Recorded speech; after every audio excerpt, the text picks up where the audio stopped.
Well, good morning. Welcome. It's great to be together this morning. My name is Joel, if we haven't yet met, and if this is your first Sunday here, thank you so much for being here. It's great to be together, and if you're joining us online, thank you so much for doing that. It's it's a joy to be together. You might have noticed, now is the season when you go shopping, and not only can you get like a loaf of bread and some cucumbers and some fruit, you can also get spiders and snakes and skeletons and all that kind of stuff. You know, you can get special buckets to put your food in, and you know, there's like just a lot more sweets and candy. For those of you who know me, I just care for candy. I care for sweets. You know, they just need to be loved. So I love them with all my heart. And yeah, so you can get sour skeletons, you can get popping eyeballs, you can get gooey brains, you can get fangs, you can get, I got fangs, I didn't bring it, but there's a bag, get bites of blood. You know, I mean, this is such a weird kind of moment. It's a weird season. And not only can you pick up everything else that you need, you can also walk out with a werewolf mask. Werewolf. What is a werewolf? I don't know. Quick, somebody Google it. I don't know. You can like walk out with, you know, a pair of jeans and a werewolf mask. You know, I mean, this is the season where they just sell lots of random stuff, and we call it Happy Halloween. You know, don't we? And I know it's fun and games. This isn't a Halloween bashing morning, but I know it's fun and games, and I know it's all sweet. But for people who live with fear, it isn't a laughing matter. It isn't sweet. It isn't happy. Fear is not fun and games, really. And as I say, it's not a Halloween bashing moment, but we thought, you know, this month when everything around us sort of broadcasts making a game out of what it is to be frightened, we thought, you know what, let's spend a month talking about fear.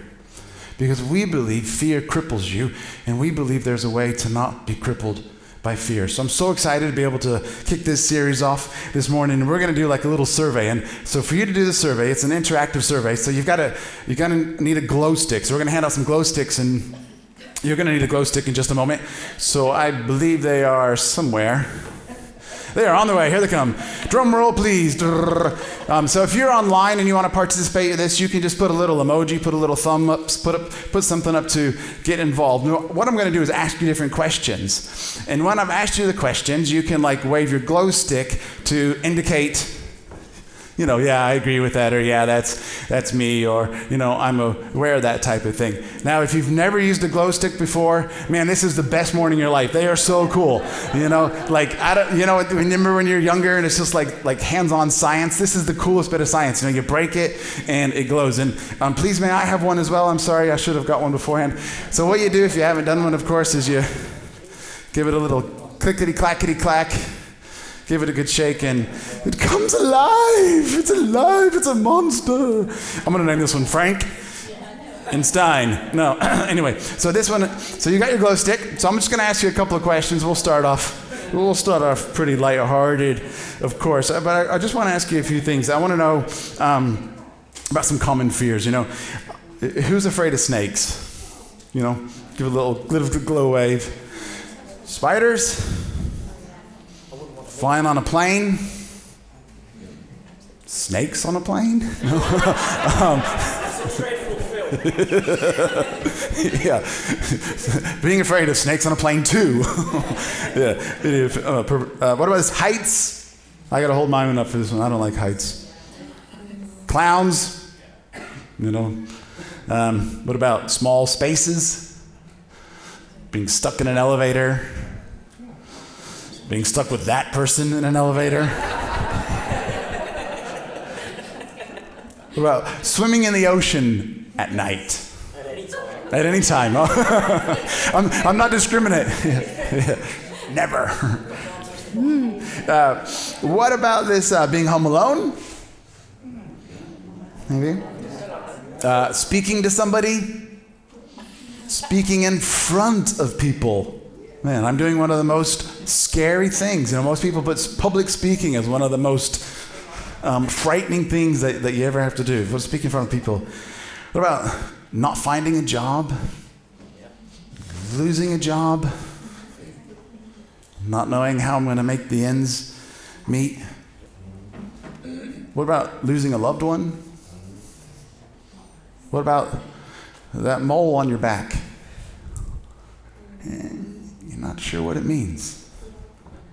Maybe it'll be cancer. What about the fear of cancer coming back? What about something happening to someone you love? You know, we all experience fear. What about not knowing what would happen when I die? We all experience fear. It affects all of us to one degree or another. But it also affects us differently. And as I start, I think there's a couple of things we just need to say as a caveat maybe, but if you are experiencing fear, and if you imagine it as a volume on a dial, and it's at volume level 10, and it's debilitating and crippling, where you can hardly cope with life, and it's a struggle, an honest struggle, then let's be real and authentic, because we want to be a real church that talks about real things in real ways. And if you are facing fear that is debilitating and crippling, please seek medical help. Speak to a professional. There are professionals who are equipped and trained to help you. We believe you can recover. We believe you can make it through. And part of your journey to healing, because we all have a journey that we go on for recovery and healing as we process things, part of your journey could be medical intervention, professional help. So this morning in this series, we're not really going to be able to speak into a level that's outside of our experience or our professionalism. But be rest assured you're in a safe place at New Life Church. If you're not okay, it's okay. We are a place where if it's not okay, that's okay. We be real and we talk about real things in real and authentic ways. So we're not going to be able to address that, not because it's not a real thing, but because it's outside of our professionalism or expertise. But if you need to go there, let somebody know and we can support you on your journey through that process. And the kind of fear we're going to be sort of focusing on is if you dial the dial down just a little bit, if that's volume 10, we're just going to pull it down to sort of 9 and below, the sort of stuff that we've just talked about a moment ago, the things that affect us in the everyday, the ordinary kind of fears that we do all experience. And like I say, to one degree or another. And the other important thing to say at the beginning is a little bit of fear is okay. A little bit of fear is all right. You know, when you are first learning how to drive your car, you know, I'm going to have like 3 children in my house that are now of driving learning age. You know, I want them to have a little bit of fear when they start doing this and pulling out and driving. You want to have a little bit of fear when you speak to people, especially when you're younger. You know, we tell our kids, don't talk to strangers. You know, you have to have a little bit of fear. And a little bit of fear is a good thing, because at that level, having caution and concern is okay. It's okay. It's not wrong to have caution and concern. You're in a new place of town, you're not sure, you have a funny feeling, you don't feel safe about going down a little alley or a certain location, or you've gone into a place and you feel a bit uncomfortable. That's okay. Just be like, and move out, okay? So that's low-level stuff. So see, we're going to be talking about this stuff, if you like, between dial 2 and dial 9, you saw the middle range of stuff, because a little bit of fear, as I say, the low-level stuff is okay, and it's actually healthy. But where fear becomes unhealthy is when it isn't a caution, but it becomes a control. When it becomes a control, that's the problem with fear. And so we want to dig into that. So fear affects us all, but it doesn't have to control us. Now, we don't want to live life controlled by fear. So, I mean, let's just define fear as well. This is kind of, as I say, I get to lay the foundation. What is the definition of fear? This is the definition of fear. Fear is an emotion, that is caused by the threat of danger, pain, or hurt. You got an emotion, and it's caused by the threat of danger. Now, this is why fear is so powerful. This is really incredible stuff. Okay? Emotions are our feelings. Our feelings. Our thoughts are what part of us? Our minds. So fear does this thing, which is unique. It affects our emotions and our thoughts. How you feel and how you think. Now, when you combine your feelings with your thoughts, you have a powerful combination. It works in other ways as well. There was somebody that you kind of fancied when you were in school and you had these feelings and they like made you feel all these things about this person and you began to think about this person and you had this thought, why don't you go speak to them? Why don't you say hello? And you did something you never would have done before. You like went over and you spoke to this person and maybe it worked out, maybe it didn't, I don't know. But see, when your feelings and your thoughts combine, it's a powerful combination. And this is why fear is so powerful, because when you feel something, your emotions and your thoughts combine, it can become a powerful experience. Fear can be really strong. Now, the other thing we're going to do as we move into the next 3 weeks especially, we're going to look at how fear affects our past, our present, and our future. So things that happened in your past which drive the fear or feed the fear in our present. The fear of the present is anxiety. So in a couple weeks we're going to be looking at anxiety. We're going to talk about anxiety. And then we're going to wrap up the series by looking at the fear of the future. So we're going to have that little pattern, past, present, future, over the next few weeks. So please dial in, log in, and let's journey on this together. And we believe Jesus came to set people free. Jesus came to set people free. Everyone, everywhere. Indiscriminately, Jesus came to set the captives free. And we believe that. We believe there's a hope and a possibility for freedom and a possibility for recovery for you. So I want you to raise your expectations. I want you to believe you can encounter God. And if you've never experienced God or you're journeying on faith, you're in the right place. So thank you so much for being here and journeying us. Most of us experience fear, especially when we are dealing with something unexpected or something difficult that comes along. And you know this. And we all feel these moments one degree or another. We feel anxiety, we feel uncertainty, we feel these pressures. And the encouraging thing that I find is when I begin to read the Gospels, read the Bible, I discover that they are ordinary people who also experience the same types of things that we experience. They had diagnoses of illnesses. They had new challenges. They had unexpected things that occurred in their lives, and they're trying to figure out, well, what do we do in this situation? See, a lot of people look at the Bible and we argue about whether Jesus was a real person or not, the historicity of Jesus. But we kind of forget he's not the only character written about. You know, not only do we have, like, in the Old Testament, reams of history and those types of things, but just take the life of Jesus. There's lots of people who write books arguing about whether Jesus was a real person or not. Well, think about the other people who were there with Jesus. The Gospels are Matthew, Mark, Luke, and John. Paul wrote a bunch of letters to early churches in the first century. All of these are also real people. Historicity. People who are going through real things at real times in real ways. They're living out this new adventure of faith and learning to follow Jesus. They're trying to face real challenges and then make sense of it all. So I find that encouraging because that's us.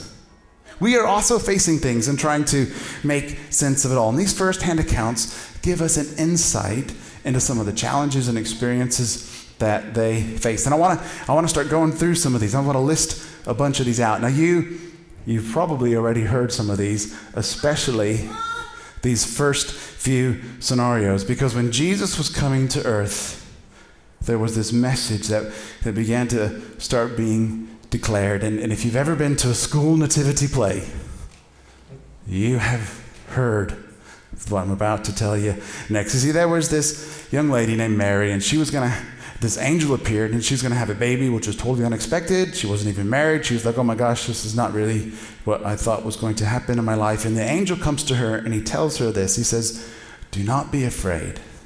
You have found favor with God. She was engaged to a guy named Joseph, and Joseph is like freaking out, as you would do, and all of a sudden he's not sure what to do, and it tells us that actually I was going to do what customary is appropriate. I'm going to just quietly break off the engagement and separate and distance myself effectively from her. And Joseph has a dream, And in the dream, because Joseph has no clue what to do going forward, and stuff has happened in his life he does not understand.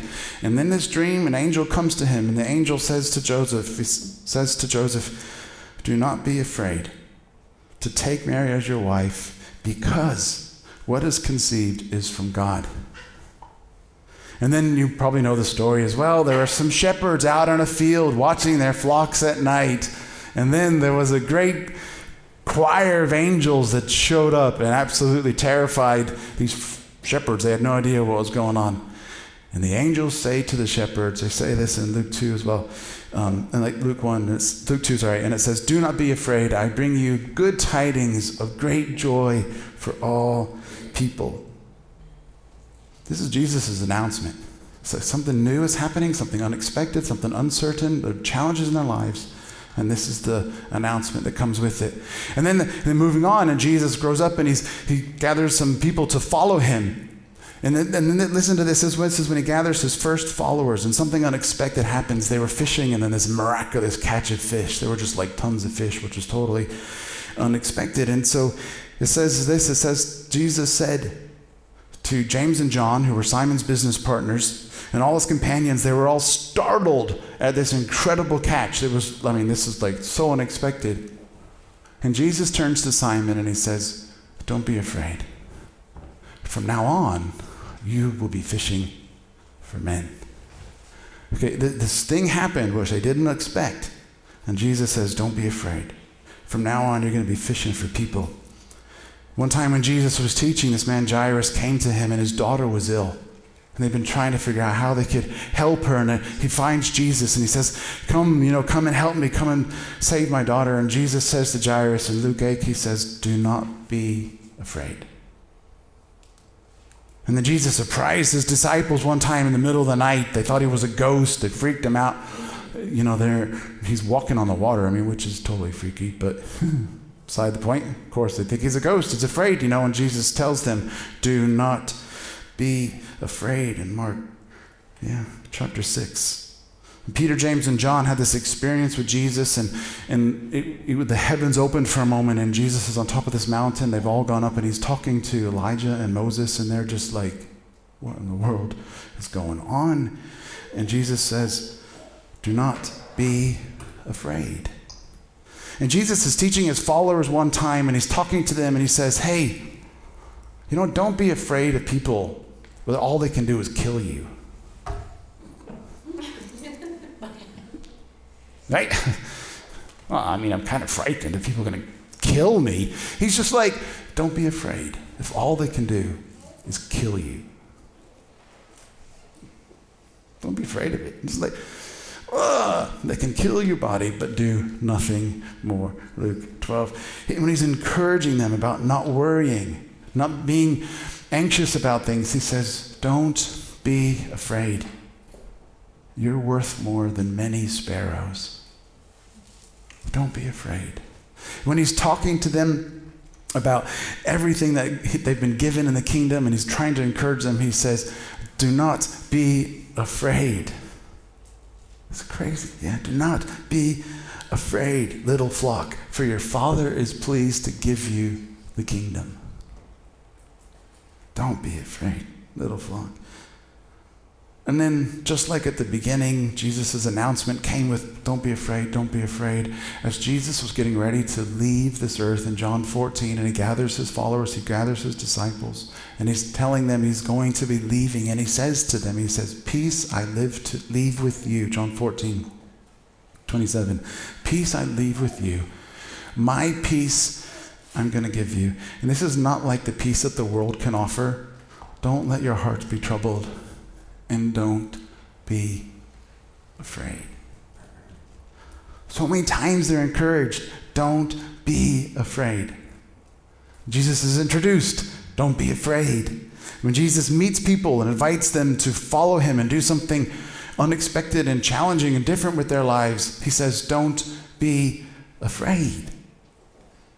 When Jesus is going to heal someone and they're desperate for a miracle to happen, he says, don't be afraid. When the disciples are in a storm in a sea and they don't know how they're going to make it through the night, he says, don't be afraid. When Jesus wants them to understand more about who God is and how precious they are in God's sight, he says to them, don't be afraid. When he wants them to understand that they'll never be alone, he says, don't be afraid. He's telling them that the end is near, but it's okay. Don't be afraid. These are real people in real situations, just like us, going through real challenges in life. And we're being encouraged. Jesus is saying, don't be afraid.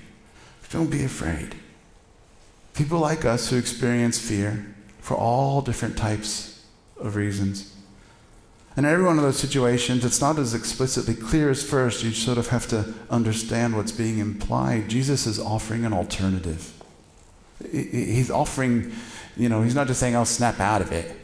Get over it. Don't be afraid. Moving on. Dry your tears. Come on, turn the waterworks off. He's not doing that. He's not saying, whatever. He's not dismissing. What he's doing is offering an alternative because he's encouraging them to do something other than fear. What he's doing is he's actually encouraging them to have faith.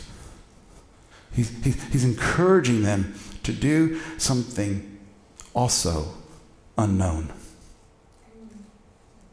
Fear is dealing with the unknown. Faith deals with the unknown. Fear, you don't know how things are going to work out. Faith, you don't know how things are going to work out. Fear, you don't know the outcome. Faith, you don't know the outcome. Fear, things can be really hard and really tough. Faith, things can be really hard and really tough.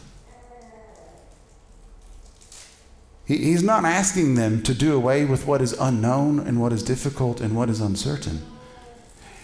What he's trying to do is encourage them to trust. Trust. Trust. Have faith, not fear. Faith is the alternative. Faith, fear doesn't have all the answers, and all, just because you have faith isn't saying everything's all sorted and all perfect now. It's just saying it's okay. You can step into the unknown. You can move this way into the unknown. The definition of faith, in a simple definition, is placing your trust in someone or something, even when you don't know the outcome. Now, I know it's kind of a churchy word to use, faith, but it's actually just a normal human interaction. For example, let's say I decide one of us is going to meet this week for coffee at 10 o'clock on Wednesday morning. And I show up at 9:50, and I find a table, and I sit there. I have faith that you will be there. I have faith that you will be there. I'm believing, I'm trusting. I don't know the outcome. I'm believing, I'm trusting that you will be there at 10 o'clock, like you said, because we're going to be there for coffee. Okay, you do this. Maybe you did it this morning. You drove your car over a bridge. You put your trust, you put your faith in something or someone, not knowing the outcome. You didn't know. I mean, hopefully, thank God that obviously did work, but you don't really know if the bridge would have held you. You did it this morning when you came in. We've talked about this illustration before. Your faith in someone or something and not knowing the outcome. You sat down in a chair. And that chair that you're sitting on right now is holding your weight. Or if you're at home, the couch that you're sitting on. Yeah, or the bus or the train, wherever you are while you're watching this. This is faith. You're putting your trust in someone or something. And we actually do it all the time. If you're a parent or a grandparent, you buy gifts for your children for the future. I mean, how many dads buy their children football? The kid can't even roll over yet, and you buy it a football because you think one day they're going to be a star striker, right? I mean, we do things because of the future all the time. All the time. So this is faith. This is faith. And what I want to do is just take a moment. So we understand faith. We've all got an element of faith. And what I want to do is just challenge us and think about where we put our faith. Okay? So I want to contrast a few things, because how is fear different to faith? fear will stop something in you. Faith will start something. Fear stops. Faith starts. Fear hinders, holds back. Faith helps you. Fear says it is actually hopeless. Faith says there is hope. There is hope. Fear says, you're all alone.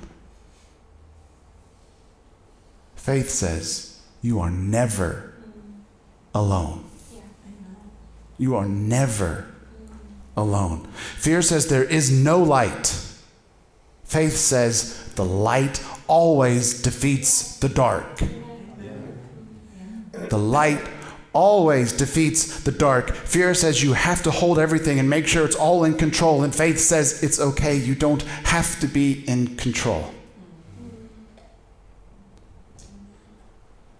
It doesn't say all the problems are fixed. What it says is you don't have to be held back anymore. You don't have to be trapped, confined, imprisoned. You can actually be free to take a step. And yes, it's unknown, and yes, it's uncertain, but you can be full of hope rather than held back. And that's why Jesus, in every single one of these situations, he's saying, don't be afraid. Don't be afraid. Trust. Have hope. It's going to be okay. We can make it through. It's all right. And fear shouts and screams and makes a lot of noise because your emotions and your feelings and your emotions and your thoughts combine, and it becomes so noisy. But fear is freaking lying to you.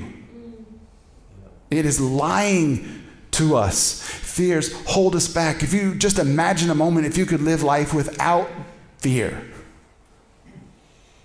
If you could live life without that holding back, that hesitation, that worry, that anxiety, that uncertainty about things, that feeling of hopelessness or feeling of alone or feeling of isolation, if you could live life without that, how would it be different? How would your friendships be different? Your life be different? How would it be different when you go into work? How would it be different when you hang out with your children or see your friends? Or how would it be? Just imagine the difference it could make. And this is why Jesus offers an alternative. He just says, do not be afraid. Don't be afraid. Trust.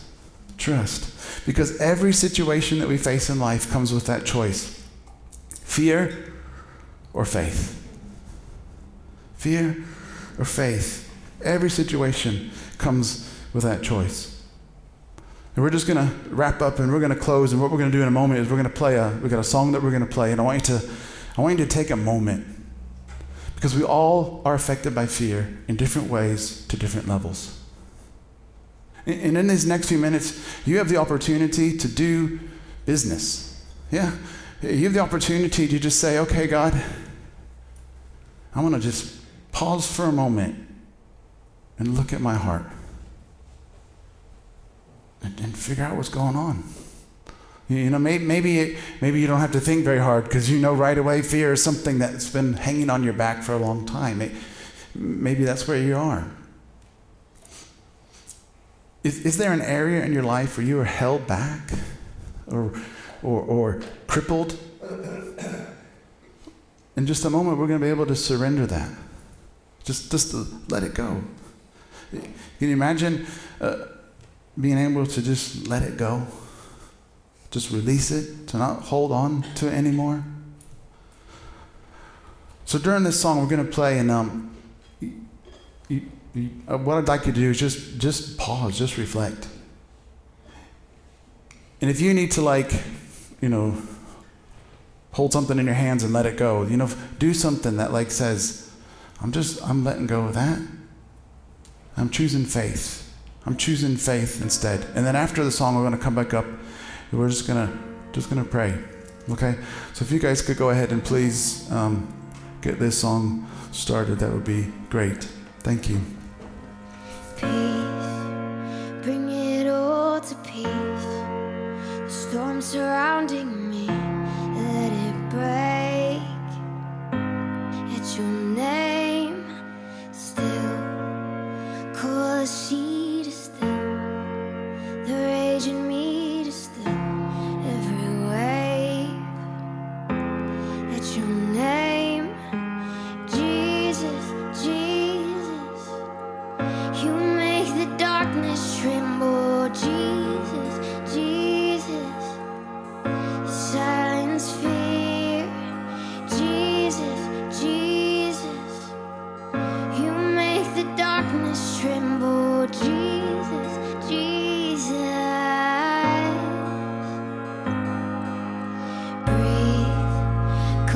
bones to live.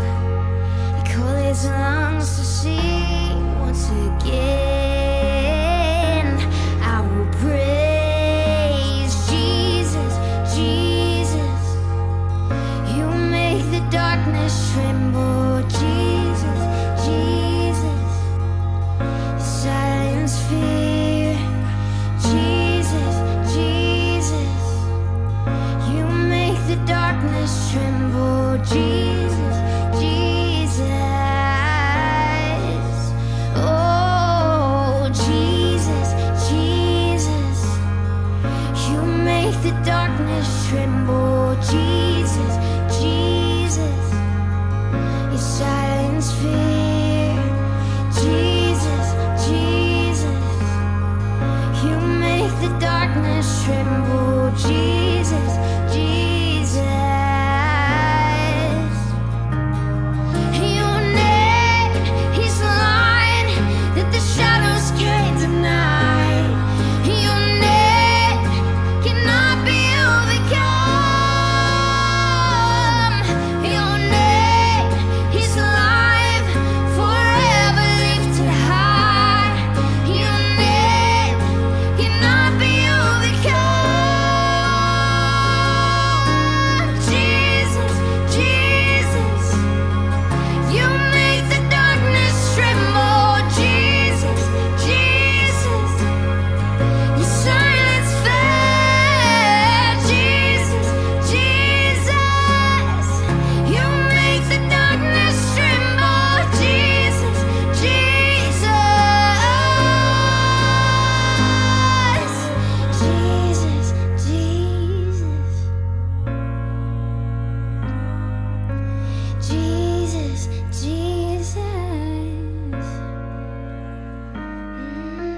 Jesus, Jesus. You make the darkness tremble, Jesus, Jesus.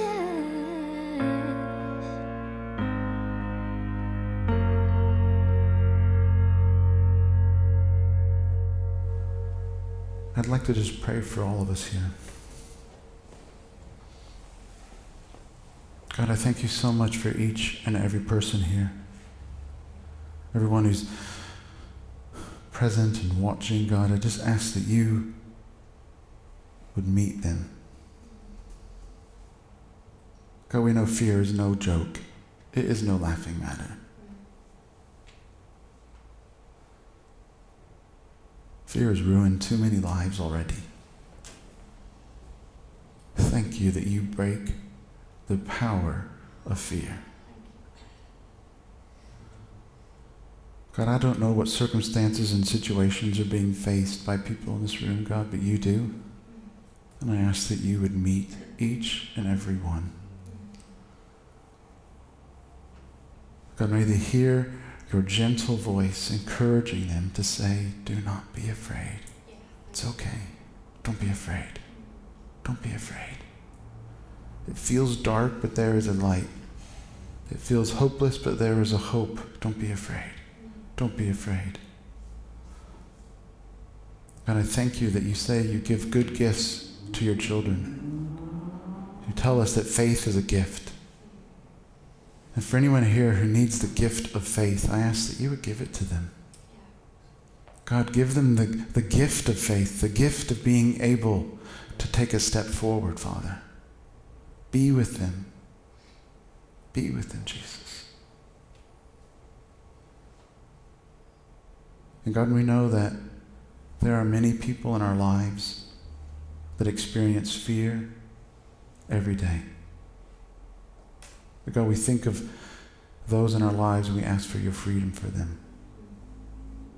God, you are so good. We thank you that you came to set the captives free. You didn't come to leave us in our cages. And so we look to you. When we don't have the answers, we look to you. Thank you, God, for all that you've done. In your wonderful name we pray. Amen. One thing we'll be looking at in the next few weeks, especially next week, we're going to start dealing with some of the things that might have happened in our past that feed the fears of today. And I don't want you to miss anything. I know this topic might be a bit uncomfortable at times, but healing takes place in community. And what that means is you're able to share with one another, speak with one another. When we let down our guard with one another, we're able to care for one another. And maybe this topic has raised some questions. You want to talk about it today, that'd be great if you want to. Or maybe you want to talk about it in your fused group, your small groups, when you gather with different communities throughout the week. If you want to speak to your small group about something that might have come up, this is what community is for, where we can be real about real things, and we can say that there's a real Jesus who offers real hope and a real strength for all the stuff that we're facing. And I pray that you know how much God loves you and is for you and cares for you. I'm so glad that you're here for this series. I'm really excited about it. So, we've got some time now. Chat to somebody if you want to. We need to pick up our children from 12. But up until then, please say hello to somebody, have a chat. And if you have any questions, then please come in. You could feel free to come speak to me if you'd like as well. So have a blessed, amazing week, and we will see you next Sunday. Cool.